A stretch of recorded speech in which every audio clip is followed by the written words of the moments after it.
Hi hello and welcome friends, welcome to my classroom. Myself Prashant Gupta, welcoming you all to the session. आज के session बच्चों हम करने वाले हैं क्लास 6 के फिजिक्स के जो आपके नेशनल साइंस ओलंपियाड के पेपर है, उस पेपर के कुछ प्रीवियस ईयर क्वेश्चंस का डिस्कशन हम लोग करने वाले हैं इस सेशन से। आई होप कि आपको जो आपका जो पेपर आने वाला है साइंस ओलंपियाड का 2023 का, उसमें किस तरह के क्वेश्चंस आप एक्सपेक्ट कर सकते हो, लेवल ऑफ पेपर क्या है, किस तरह से आपको पेपर को सॉल्व करना है, कितने क्वेश्चन रहेंगे, वो सब चीजें आपको अच्छे से समझ आ सकती है। ठीक है, सबसे पहले हम लोग समझते हैं कि इस पेपर में आपको अटेम्प्ट कैसे करना और किन किन बातों का ध्यान रखना है while giving of the exam. Okay, सबसे पहले बच्चे इस पेपर में आपको स्टार्टिंग में 10 मिनट्स एक्स्ट्रा दिए जाते हैं to fill up the your information. OMR sheet पर जो भी आपको इन्फॉर्मेशन भरनी होती है स्टार्टिंग ऑफ द एग्जाम में 10 मिनट एक्स्ट्रा दिए जाएंगे, तो आराम से आप भर सकते हैं। 10 मिनट सफिशिएंट होते हैं। क्या क्या भरना है? अपना नाम, full code, class, roll number, mobile number, ये सारी चीजें आपको ओएमआर शीट पर भरनी है, बबल करनी है। इसको आपको सफिशिएंट टाइम दिया जाएगा, आप आराम से भर दीजिए। अगर मैं सेक्शंस की बात करूं तो इस पेपर में आपके पास 3 सेक्शंस होते हैं। सबसे पहला सेक्शन जो है that is called logical reasoning. Second section जो होता है बच्चे that is called science section, and third section होता है मेरे पास अचीवर्स सेक्शन। ठीक है, लॉजिकल रीजनिंग में 10 क्वेश्चन, साइंस सेक्शन में 35, अचीवर्स में 5 क्वेश्चन आपको मिलते हैं। अगर मैं बात करूं नंबर ऑफ क्वेश्चंस की, मतलब एक क्वेश्चन कितने नंबर का है, तो अचीवर्स सेक्शन का जो एक क्वेश्चन है वो 3 नंबर से है बच्चे, और बाकी सारे क्वेश्चन 1 मार्क्स के। ठीक है, तो सारे के सारे क्वेश्चन कंपलसरी है, कोई भी नेगेटिव मार्किंग नहीं है, तो आप कोई भी क्वेश्चन अटेम्प्ट कर सकते हैं, कोई दिक्कत नहीं होगी, कोई भी कैलकुलेटर आपको परमिटेड नहीं होगा। और एक क्वेश्चन के आपके पास 4 ऑप्शन होंगे, उसमें से कोई एक ऑप्शन आपका जो है करेक्ट ऑप्शन होगा, उसी सही करेक्ट ऑप्शन को आपको अपनी ओएमआर शीट में फिल करना है बबल करके। ठीक है, कैसे करना जरा समझो। लेट्स सपोज एक क्वेश्चन आपके पास, क्वेश्चन नंबर 30 बोला गया in water cycle condensation is the process of what. I know that is option D, that is water vapour cooling down and turning into liquid is the correct answer. तो I will go to question number 30 and जो option D है उसको मैं क्या करूंगा, completely fill कर दूंगा अपने ब्लैक बॉल पेन या पेंसिल से। ठीक है, रफ वर्क के लिए आपको जो स्पेस है वो मिला जाएगा, ब्लैंक स्पेस जो है आपको बुकलेट में मिल जाएगा। ओएमआर शीट आपको वापस कर देनी है, पर्सनल इन्फॉर्मेशन भरने के बाद पेपर स्टार्ट कर देना है। चलो let's start 2017-18 NSO previous year paper. First question देखो बच्चे, इजी क्वेश्चन बहुत ज्यादा, साइंस सेक्शन का पहला क्वेश्चन। आपके पास 2 स्टेटमेंट दिए गए और आपसे पूछा गया है which of the following statements are incorrect. इनमें से कौन से स्टेटमेंट जो है वो गलत है। पहला स्टेटमेंट है ए bag placed below the seat of a moving bus is in motion with respect to the floor। जो बैग आपकी सीट के नीचे रखा गया है वो बस के रिस्पेक्ट में क्या मूव कर रहा है क्या बच्चे? नहीं ना, रुका हुआ है। अगर मूव करता तो आगे नहीं भाग जाता यार, रुका हुआ है, इसका मतलब ये स्टेटमेंट इनकरेक्ट हो गया। सेकंड स्टेटमेंट देख, बोला है while measuring length of an object using a meter scale use the zero mark even if the ends are worn out। अरे यार जीरो मार्क क्यों यूज करूंगा जब एंड्स worn out हो गया, मतलब मुझे क्या साफ साफ नहीं दिखेगा कि जीरो कहाँ है, तो मैं यूज क्यों करूंगा, ये तो गलत मेजरमेंट हो जाएगी। ये स्टेटमेंट भी गलत है। थर्ड बोला blinking of I is an example of periodic motion. यार ब्लिंकिंग ऑफ आई पीरियोडिक का मतलब क्या, वो चीज है जो एक सिंपल एक सेट अमाउंट ऑफ टाइम के बाद बार बार होती है। Blinking of I bar bar same amount of time के बाद थोड़ी ना होती है, कभी ज्यादा तेज भी करते हो, कभी धीरे भी करते हो, अगर सो रहे हो तो परमानेंट बंदी है ना भाई। तो ये पीरियोडिक मोशन तो बिल्कुल भी नहीं। The body as a whole moves around a circular path. The motion is known as revolution। ये बात तो सही कही सर, अगर सेंटर किसी पॉइंट के बाद रोटेट कर रहे हैं तो इसको हम रेवोल्यूशन बोल देते हैं। तो कौन कौन से स्टेटमेंट सही है? फर्स्ट, सेकंड, थर्ड स्टेटमेंट आपका सही है, तो ऑप्शन कौन सा सही हो जाएगा बच्चे? ऑप्शन सी जो है वो करेक्ट स्टेटमेंट हो जाएगा। चलो सेकंड देखो, आपको क्या बोला है, आपको एक मैग्नेट दी गई है जिसको हमने पोल्स नहीं बताए, 1 और 2 नाम दे दिया उस मैग्नेट के पोल्स का, और फिर बोला है डायरेक्शन ऑफ स्ट्रोक आपको गिवन है, और स्ट्रोकिंग से इस स्टेनलेस स्टील बार को जो है, स्टील बार को मैग्नेटाइज करा जा रहा है। अगर ये बात अपने को थोड़ी सी याद आ रही हो तो जब भी आप स्ट्रोकिंग मेथड से मैग्नेटाइजेशन करते हो तो जिस पोल को पास आकर आप स्ट्रोकिंग करते हो ये वाला पोल वही बन जाता है और ये उसका अपोजिट पोल बनता है। यानी अगर ये साउथ पोल है तो ये साउथ बनेगा और ये नॉर्थ बनेगा, अगर ये नॉर्थ पोल है तो ये नॉर्थ बनेगा और ये साउथ बनेगा। तो अगर मैं ध्यान से देखूं तो अगर नंबर 2 साउथ पोल है तो पी क्या बनेगा? South pole. तो सर ये सही होना चाहिए। अगर नंबर 2 नॉर्थ पोल है तो पी क्या बनेगा? North pole. तो ये सही होना चाहिए। तो ऑप्शन कौन सा सही हो गया बच्चे? स्टेटमेंट सेकंड और फोर्थ इज करेक्ट, तो option D is my correct answer. Simple सी बात है। नेक्स्ट क्वेश्चन, 2 लोग हैं, एक है रोहन, एक है राहुल, दोनों ने डायरी बनाई और मून की जो फेजेस हैं उसको डिफरेंट टाइम्स एंड ईयर में जो है वो देखा। इन्होंने देखा 18 मई, फिर 22 मई का नहीं पता, सो गए होंगे, फिर 26 मई और 30 मई को फुल मून दिखा ऐसे। तो उन्होंने बोला यार बीच में जो 22 मई है वो कैसा दिखता होगा, सोच के देख। यार ये क्या हो रहा है, ये मून बढ़ना चालू हो रहा है ना, ये मून का ब्राइट साइड है, आपको ये ब्राइट साइड चमकता हुआ दिख रहा है, फिर कुछ बीच का नहीं पता, फिर और चमकता हुआ दिखा, फिर फुल मून दिखा। तो यानी जो बीच का जो भी एरिया होगा कि उसमें जो ब्राइट साइड होगी वो इतने ब्राइट से ज्यादा और इतने ब्राइट से कम होगी। अब जरा ध्यान से देख, ऑप्शन ए में अगर रोहन की मैं देखूं तो सर ये उतने ब्राइट से ज्यादा है और पूरे वाले से कम है, तो ये सही आंसर हो सकता है। इधर मैं अगर ध्यान से देखूं तो सर इससे कम होना चाहिए था, ये तो ब्राइट तो है नहीं, सही तो डार्क है उतने रेंज में, तो ये तो ऑप्शन नहीं हो सकता। इसमें देखूं तो सर ये तो अपोजिट ही दिख रहा है बिल्कुल, ये भी नहीं हो सकता। यहाँ अगर मैं देखूं तो सर इसमें अपोजिट साइड ब्राइट है, कौन सी साइड ब्राइट होनी चाहिए बच्चे, ये वाली साइड जो है ये ब्राइट होनी चाहिए, इसमें अपोजिट है, तो ये आंसर नहीं हो सकता। तो ऑप्शन ए जो है रोहन का करेक्ट, सही है। चलो एक बार राहुल का भी चेक कर लेते हैं। राहुल ने क्या देखा भाई, इसमें स्टार्ट यहाँ से करा 27 अक्टूबर से, ये वाली साइड जो ब्लैक थी और ये वाली आपकी व्हाइट थी। 21 को और ब्राइट हो गई, तो क्या 25 को पूरी ब्राइट हो जाएगी उसके बाद ही डार्क होना चालू होगी, तो पक्की सी बात है ये वाला स्टेटमेंट जो है वो करेक्ट है, ऑप्शन ए इज करेक्ट। ठीक है भाई, मूविंग है, नेक्स्ट क्वेश्चन देख। 1 मीटर लंबा मेरे पास यूनिफॉर्म बीम है और उस पर मैंने 4 फोर्स लगाए, 2 न्यूटन, 3 न्यूटन, एक्स और 3 न्यूटन। अब आपको बोला है ये बीम बैलेंस रहेगा कब, तो एक्स की वैल्यू क्या लूंगा कि ये बीम जो है वो बैलेंस हो जाए।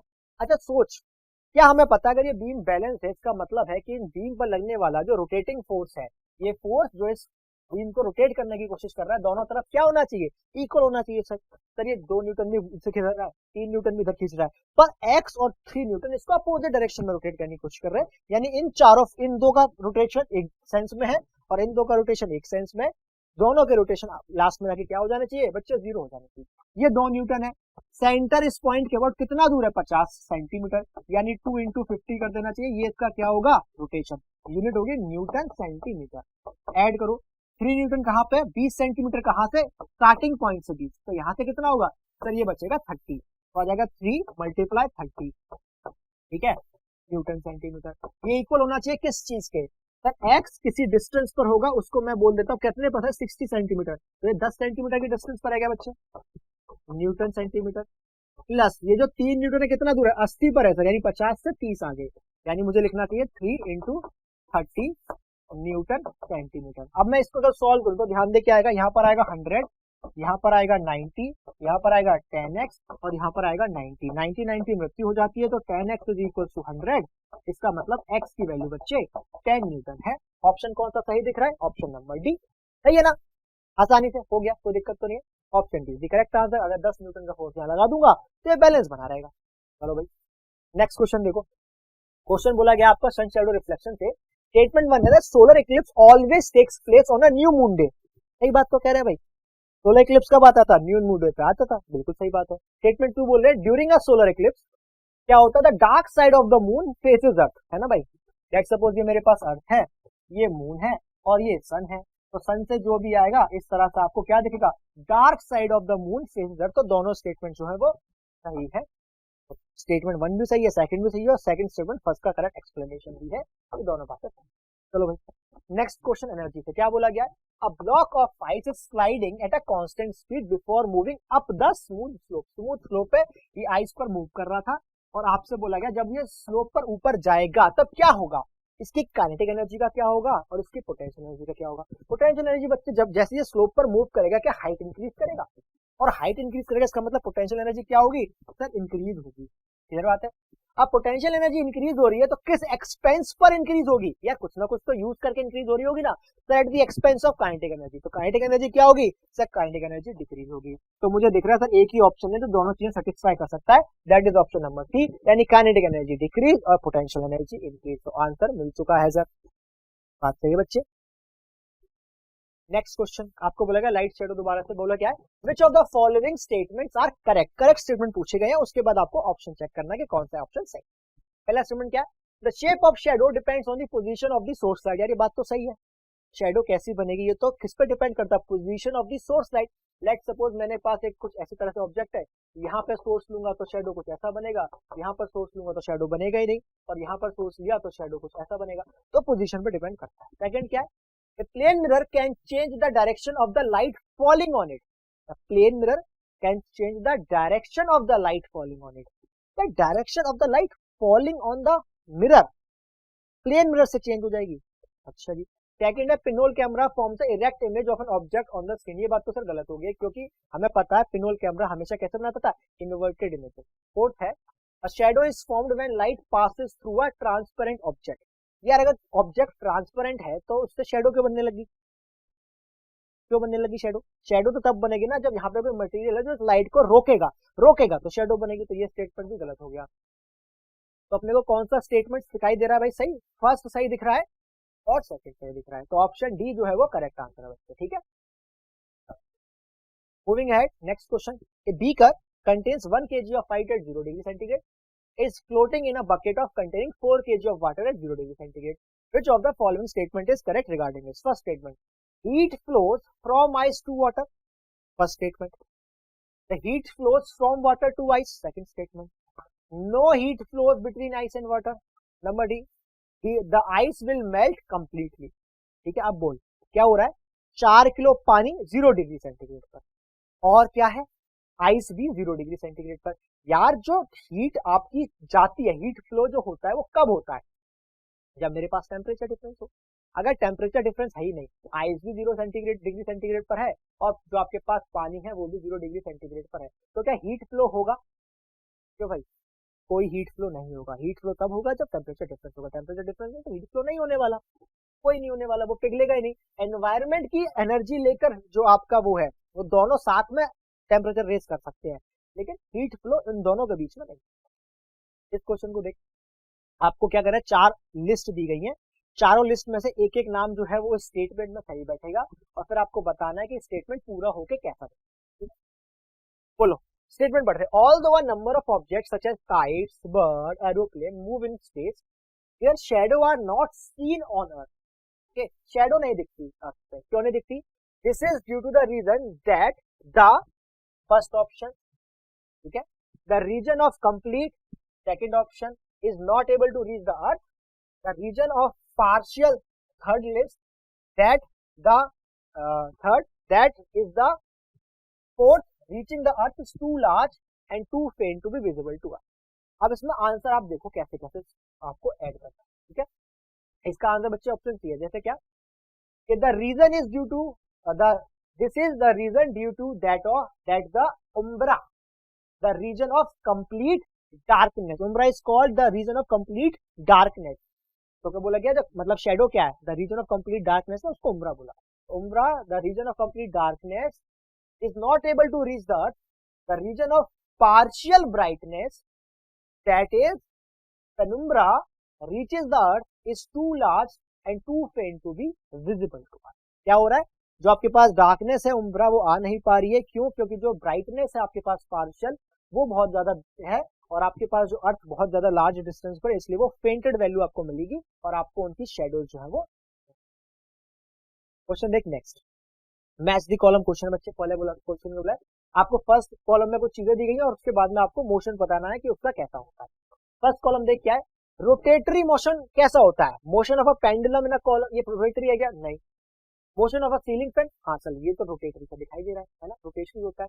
Motion in a rocket in space, rocket in space, ठीक है। और बोला है motion in the tip of the minute hand of a wrist watch, ठीक है। इन चारों की बात करते हैं। अच्छा, रोटेटरी मोशन, ऑसिलेटरी, सर्कुलर और कर्वीलिनियर, इसकी मेन अपन बात कर रहे हैं। ऑसिलेटरी का मतलब क्या है, एक मीन पोजीशन के ऊपर आगे पीछे मूव कर रहे हो तो। सर्कुलर का मतलब क्या है, सेम डिस्टेंस पर मूव कर रहे हो, ठीक है। कर्वीलिनियर मतलब क्या, आपके पाथ में कर्व आ सकता है, ठीक है। और रोटेटरी का मतलब भी आप रोटेशन कर रहे हो किसी पॉइंट के अबाउट, ठीक है, लेकिन आपकी स्पीड जो है वो चेंज भी हो सकती है, कोई दिक्कत वाली बात नहीं। तो सर जो पेंडुलम होता है वो कैसा मोशन करता है? सर वो तो मोशन करता है कैसा, ऑसिलेटरी मोशन कर रहा है यार वो तो सर क्यू का आंसर हो चुका है फर्स्ट, क्यू का आंसर हो चुका है फर्स्ट। तो या तो ये सही हो सकता है सर, या तो ये सही हो सकता है। और क्या समझ आ रहा है, motion of a ceiling fan, ceiling fan जो है रुका हुआ एक पॉइंट के अबाउट रोटेट कर रहा है ना, तो क्या ये सर्कुलर मोशन है? जब आप एक सिंगल पॉइंट के अबाउट रोटेट कर रहे हो तो क्या है सर्कुलर मोशन, जब वो पॉइंट ही आपका आगे मूव कर जाता है तो है वो रोटेटरी मोशन, ठीक है। तो अगर मैं ध्यान से देखूं तो क्या हो रहा है, the motion of a ceiling fan क्या है, the motion of a ceiling fan is a rotatory motion, ठीक है, इस तरह से। फिर अगर मैं बात करूं सर्कुलर मोशन की, तो motion of a tip hand on a wrist is a circular motion, and जो मोशन आपका रॉकेट कर रहा है that is a curvilinear motion. यार उसका फिक्स थोड़ी ना रहता है, वो तो मूव करता है ना भाई, तो वो हो जाएगा कर्विलिनियर मोशन। तो रॉकेट कर्विलिनियर मोशन कर रहा है आपका, ठीक है। पेंडुलम करता है आपका oscillatory motion, ceiling fan rotatory motion, and motion of tip of the minute on a wrist ये करता है आपका सर्कुलर, ठीक है। तो ऑप्शन सी जो है वो आपका करेक्ट। नेक्स्ट ऑप्शन है लाइट से दिया बच्चे, रोहन क्या कर रहा है, Rohan is trying to see through a material X, ठीक है। अब इसमें से कौन सा statement true, if material X is a frosted glass, frosted glass का मतलब क्या, जो अंदर से ग्लास जो क्लियर नहीं होते ग्लास, उसको फ्रॉस्टेड ग्लास बोलते हैं ना। Rohan will be able to see clearly through it, नहीं। अगर फ्रॉस्टेड ग्लास होगा तो ऑब्वियसली आप क्लियरली तो नहीं देख सकते। सेकंड ऑप्शन है if material X is aluminium foil, Rohan will be able to see partially through it, ये बात भी गलत होगी। यार जो फॉइल पेपर होता है वो तो लाइट को बिल्कुल रोक देता है ना, उससे तो तुम कुछ नहीं देख सकते, लेकिन फ्रॉस्टर ग्लास से तुम कुछ कुछ देख सकते थे। तो फ्रॉस्टर ग्लास से तुम पार्शियली देख सकते थे, और फॉइल पेपर एल्यूमिनियम फॉइल से तो तुम कुछ नहीं देख सकते। तो ये दोनों ऑप्शन गलत हो गए। थर्ड क्या बोल रहा है, if material X is a chart paper, Rohan will be able to see clearly through it. या चार्ट पेपर भी तो क्या करता है, पूरे का पूरा रोक देता है, तो वो भी नहीं देख पाओगे। तो सर इसमें से तो कोई भी सही नहीं है, तो ठीक है ना भाई, none of these is the correct answer. क्या दिक्कत आ रही है जिंदगी में, ठीक है। चलो अचीवर सेक्शन की बात करते हैं बच्चे। क्वेश्चन देखो क्या है, in the given we are shown electrical circuit in which lamp L is connected, what happens to the brightness of lamp L when switch S is closed? Switch S close करने का मतलब क्या है, आपने इसको जोड़ दिया सर्किट से, यही मतलब हुआ ना भाई। स्विच क्लोज मतलब आप सर्किट ऑन कर रहे हैं, ठीक है, ध्यान रखना है। यार अगर आपने सर्किट से जोड़ दिया इसको, तो क्या कोई भी करंट यहां से पास करेगा, नहीं करेगा। क्यों, क्योंकि आप करंट के पास एक ऐसा रास्ता है जाने का जहां कोई भी रेजिस्टेंस नहीं है, ठीक है। तो सारा का सारा करंट, कोई भी करंट यहां से नहीं जाएगा, सारा का सारा करंट यहां से पास होगा, यानी रेजिस्टेंस कोई भी करंट खा नहीं पाएगा, और खा नहीं पाएगा तो क्या, लैंप के पास ज्यादा करंट आएगा, और ज्यादा करंट आएगा तो क्या, इट विल बिकम ब्राइटर बच्चे। यह सही बात है sir, option B is the correct. चलो भाई, अगर आपको ये सेशन देखने हैं, इससे जुड़े आपके बहुत सारे सेशन जो हमने कर रखे हैं, आपको अगर उनको देखना है तो आप देख सकते हो student.myclassroom.digital पर जाकर आप उनको विजिट कर सकते हो। ये सेशन आप हमारे टैबलेट एप्लीकेशन पर भी देख सकते हो। और अगर आपको ये सेशन बच्चे पसंद आया है देन आप हमारे सोशल मीडिया हैंडल्स फेसबुक और इंस्टाग्राम पर जाकर हमें रीच आउट भी कर सकते हो। आई होप इस सेशन से आपकी प्रिपरेशन में आपको हेल्प मिलती है। Thank you so much for being with me, this is Prashant Gupta signing off, bye, take care, अल्लाह हाफिज़।